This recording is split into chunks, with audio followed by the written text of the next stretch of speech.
And what I did is I glued these together already with cyanoacrylate glue, crazy glue, and I used the Loctite stuff. And I don't use hot glue for this portion because I find that that glue, the crazy glue, works better to unite these pieces. So I already have a base for my pillar. So I first kind of roll it.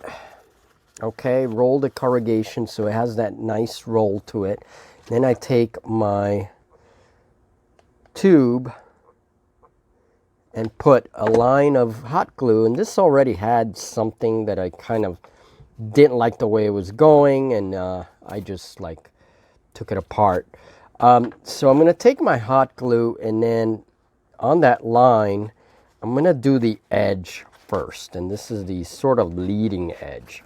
And if any imperfections arise, that's okay, because we can use craft sand, we can use texture paste, any material like that to kind of seal that, you know, make it look like it's an area that got scraped off, or, you know, where some of the stone broke or whatever.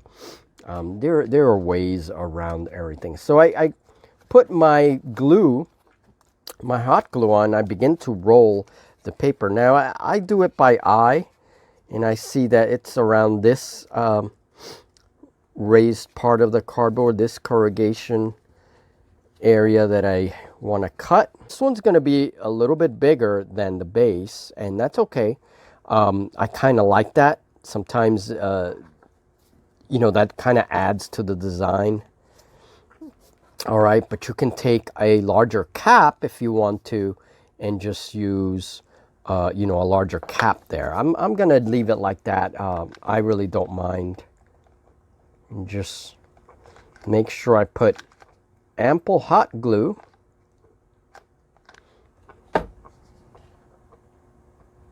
Okay, and let the corrugation kind of stick out like that a little bit.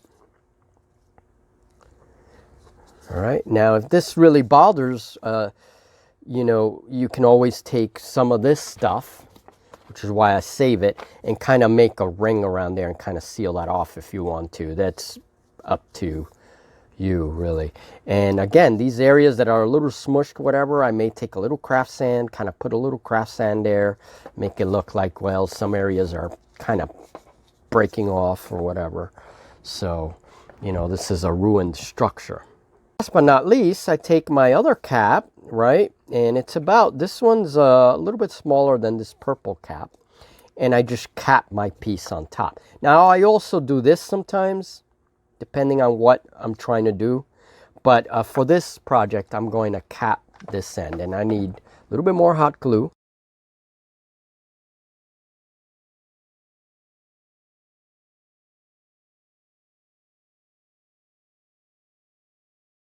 This represents sort of that metallic sheet that they use in like ceilings, in roofs rather. You know, I've seen this kind of stuff in some older houses and stuff. So this is used a lot in like 40K. I've seen this used a lot when people make like ruined buildings and stuff. So this is going to be a simple kind of shelter in a post-apocalyptic game, like a little shack. Now I'm going to leave this area open. This is the roof, and I'm going to leave a couple areas open because I want figures to be able to go in there, maybe put an objective marker in there, seal up this side. And then to paint this, I have a technique that I use to paint this kind of stuff.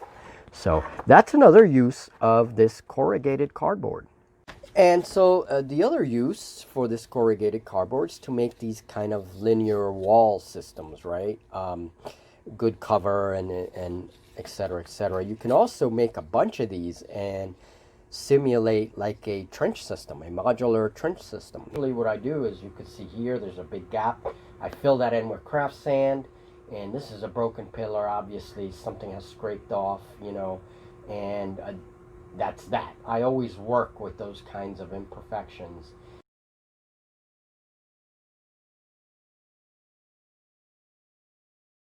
So this is another use of cardboard, and this is a mix of cardboard and craft sticks.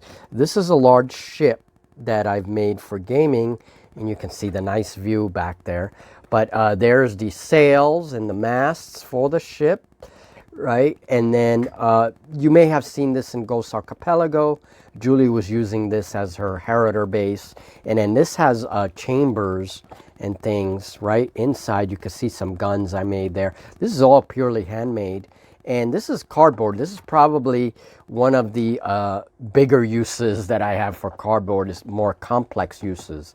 And this is in my channel. I have a whole video how I make the ship. But one of the things I just wanted to point out is notice how the corrugated cardboard actually looks like plankings. And I make a lot of boats and small ships and everything with cardboard. This is a small lifeboat, and I made this very quickly. I could do a better job, use my ruler and kind of straighten things up a little bit.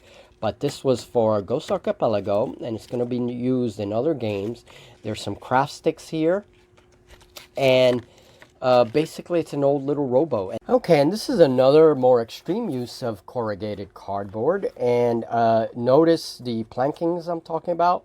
Also notice the algae that I mentioned earlier. Okay, and this was the area that we couldn't kind of get out, so I work with it, right? I couldn't kind of peel this off. It's glued on there very tightly. So I just leave it on and make it look like encrusting algae. And of course I add my barnacles, my kelp. There is wood here to kind of give it strength. It's at low tide, and we can use it because in the back you can place an objective marker there and everything else. So, it's a cool little terrain piece. It's really wrecked and weathered. And on the subject of boats, here is a ruined boat, and this is in my Ghost Archipelago game. And again, this is all corrugated cardboard for the planks, right? And then I took the hot glue gun and just really textured that cardboard to make it look very weathered and like, it's cardboard, it's wood that's disintegrating basically. Okay, uses of cardboard. Well, most of you have seen my jungle trees in Ghost Archipelago. You're going to see them a lot in future games. Anytime I'm going to use a jungle. And this is cardboard inside, but also tinfoil skin and hot glue. And I still have to dry brush a little bit on this tree. But this is my typical jungle tree. So how I start that is with paper towel roll. And I, squish it. This is probably going to become a tree, right? Squish it. Sometimes I don't always do it because sometimes this is actually strong enough when I put all the hot glue and everything. But I will put a wire in there, okay, and kind of squish it. You'll see there's enough space there. I put a thick wire and with a little hot glue and kind of glue it in there, and it'll give it some support. And then I'll add like another piece of paper towel roll. And then I'll make it into a Y, or I'll make it into a triple kind of branch. And then I will sometimes add wire branching, right? Thinner wire branching, depending on where I want the street. And then I start my tinfoil skinning process. And it's usually a couple of layers of very tough tinfoil. It's the thicker tinfoil that I use. That I have a whole video series in a playlist that talks about how I make these trees.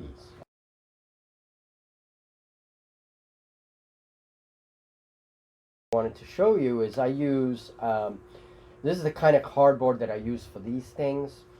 This is the cardboard that has like that thicker card backing, and this was from like a printer box that I had. And I'll peel off any tape or any labels. And you notice that there is corrugation here. You can see it, and that's okay. I like that. I like that texturing. If I do it this way, have this smoother side outside and this side inside, then this could be like plankings of wood or something. I don't know. We'll see that, in the future. So what I do is I build, first I draw it. I actually do draw it, cut out windows, whatever.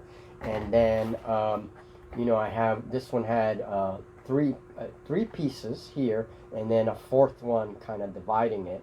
And here's the thing, why a lot of people don't like using corrugated cardboard is, of course, you have all of this corrugation that shows, right? Well, what I do is I fill it with glue. I fill the corrugated edge with glue, and then I dip it in craft sand. So I cover up all those holes that the corrugation leaves, and instead put the craft sand, and it gives it a really nice touch. If you want, you can add toothpicks or whatever you want to represent rebar coming out. If it's a more modern building, have like rebar coming out, right? And you can use the very holes of the corrugation and stick that wood or whatever it is in there and have like jagged pieces coming up. And then of course I do the flooring because you want models to be able to stand, and maybe you'll have a sniper here or something, right? Very quick. And then what I do with the hot glue is obviously texture it with hot glue in certain areas, and then put craft sand as well. I added some bricks here, you know, little things. Okay, so there were all the uses of cardboard, and there are many, many more uses, probably things I haven't even thought of yet. And I'm going to show you more about cardboard in the future. If you guys are interested in certain projects, I can definitely do a video going by making a particular project one step at a time. This was more of a show and tell. These are all the things you can do with cardboard and so forth. And there's a lot of ways of strengthening cardboard. There's a lot of ways of working around that corrugation if you want to cover it up, and you know, things like that. Now this series, it's Junk for Terrain Builders. This series is going to have different kinds of episodes, each episode concentrating on different materials that I use in my terrain building. And next week is going to be sprues, and we're going to talk about sprues.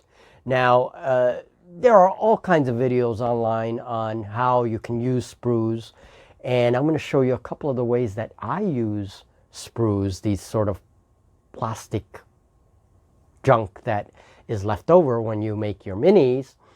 I have tons of this stuff in the studio, and I'm going to start using it.